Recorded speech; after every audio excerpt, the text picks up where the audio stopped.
Hello everyone, welcome to another Voluntaryisthaven video. Today we are here to present what the economic calculation problem states and offer a few rebuttals to various critiques of the economic calculation problem. So to summarize the economic calculation problem, it can simply be put as, without a proper pricing system, you cannot properly allocate factors of production which best suit and satisfy the subjective values of the consumer.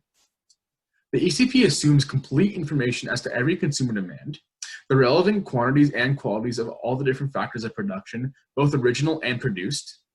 3, all of the technological recipes known to man in existence for producing consumer goods. And finally, complete agreement on what exact course of action to take regarding what needs to be produced.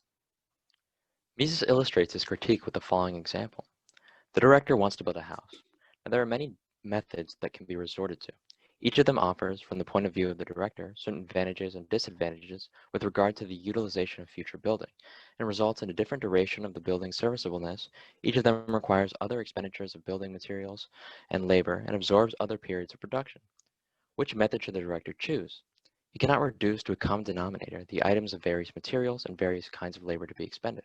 Therefore, he cannot compare them. He cannot attack either to the waiting time, period of production, or to the duration of serviceableness, a definite numerical expression. In short, he cannot, in comparing the costs to be expended and gains to be earned, resort to any arithmetical operation. The plans of his architects enumerate a vast multiplicity of various items in kind. They refer to the physical and chemical qualities of various items in kind. They refer to the physical productivity of various machines, tools, and procedures, but all their statements remain unrelated to each other. There is no means of establishing any connection between them. Without private property, you cannot have natural prices for these factors of production. Without prices for the factors of production, you cannot determine the price of an input and the price of an output. This means you cannot determine whether any certain method of producing is efficient or not, or which course of action one should take to produce the goods. Well, after you attempt to produce the goods, there is no way in which you can determine if it is efficient or inefficient if you're making a profit or a loss. As without prices, you cannot establish a quantitative relationship between these different methods of producing goods. Therefore, you cannot engage in economic calculation. We'll now be moving on to refuting some of the many critiques and so-called solutions to the ECP. Most of these solutions stem from misunderstanding of the ECP, and they're pretty easy to rebut. Economic calculation problem is an epistemological problem. It's one that cannot be solved by any of the following propositions. So the first one, one's most commonly stated, is linear programming. It's not a response to the ECP because it assumes we live in a static general equilibrium, while in reality we live in a dynamic economy in ever-changing conditions. Even if it did address the ECP, we still run into the computation problem. Even with quantum computers, we just don't have the computation power to solve, like even the utility functions of everyone, much less actually being able to distribute it between different people. This is just the linear programming just tells us the relationship between different inputs and outputs, and that's not the problem with the ECP. It doesn't give us a common denominator to measure different factors of production. It could tell us if we use X and Y, how that would affect the output, but it can't tell us if we should use X or Y in a dynamic economy. If we have a stationary economy where we all decide we want to produce one thing, it can tell us what to produce, but this just isn't the case in real life. The next critique is regarding the use of labor hours. The main problem with any supposed solution to the ECP that involves the utilization of labor hours is the failure to recognize the heterogeneous nature of labor. Say a doctor spends 1 hour of his labor performing a brain surgery.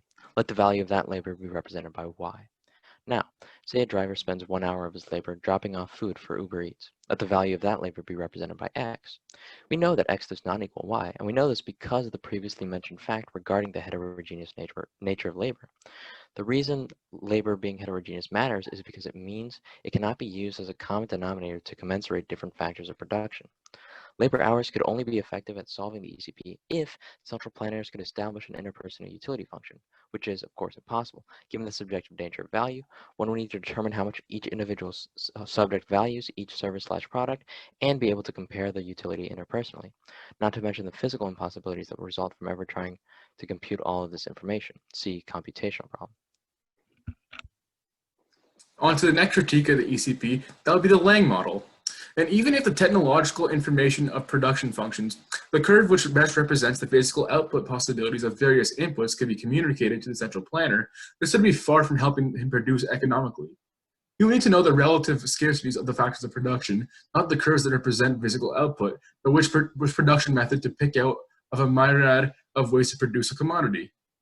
Suppose a product worth $50 to be produced by 5 units of A, 6 units of B, and 3 units of C, or by 2 units of A, 8 units of B, and 4 units of C. In a market economy, we can see that if the price of A is higher relative to the price of B and C, the second method of production will be less costly. The central planner lacks this information because there is no market for the goods A, B, and C. Even this, there would not be enough once it is known which one of the methods of the production is cheaper. There still remains the problem of how much to produce of each good with any given method. Given that the prices of a good diminish as the supply increase, entrepreneurs are able to estimate if the increase in the good amount of goods produced with more fractions of production will yield a higher profit. These types of estimates and calculations are only possible with real market prices. Lang's solution is not much different than the one Taylor initially proposed. These parametric prices will be adjusted under the trial and error method. If the demand for some production goods exceed the supply, parametric prices are increased, and if the supply exceeds demand, prices are lowered to clear the market. We need not repeat the points we have already mentioned. They continue to remain relevant. One last comment we can make on the trial and error method is that the concepts of surplus and shortages is dependent on the subjective judgment of the entrepreneur. The fact that there are shirts on the shelves of a store does not mean that there is a surplus of shirts. The seller will hold back from lowering prices and selling the shirts if he believes he will be able to find customers that are willing to pay the existing price. It is crucial to repeat yet again that prices are not formed by the intersection of supply and demand curves. These curves do not exist in reality, but are merely a useful tool to comprehend the bidding process that occurs on the market. Prices spring from the interactions of flesh and blood actors who are trying to forecast future conditions.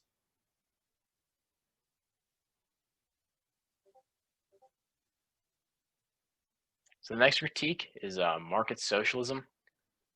The market socialism, depending on what kind it is not really a solution to the ECP as it was originally proposed, because the government would still own the factors of production. It would just create different bureaus. But you're not actually transferring anything here, since the government is still the owner of all these bureaus, basically. Walmart, it's not a solution to the ECP. Walmart uses prices to determine whether or not it should do certain things. They still have a common denominator to compare different factors of production, to commiserate them. So, it's a dumb response. These decentralized small communes, I'm not exactly sure what this is, but if we just have, different, firms producing different things in these communes, then this is just a market. And if we just have a bunch of centrally planned communes, then there's just a bunch of centrally planned communes trading with each other, in which case we still don't have a way to commiserate different factors of production. Finally, we have the Cobb-Douglas production function. Again, still no common denominator to commiserate different factors of production. It's an aggregate, production function. So, it still doesn't let us, commiserate different factors of production. So it's not a response. The next critique is participatory economics. Participatory economics proposes a system in which central planners communicate with the participating individuals, supposedly ones living in a commune together, to coordinate and meet the needs/wants of the people. The issue here is that the ECP deals with allocating the factors of production.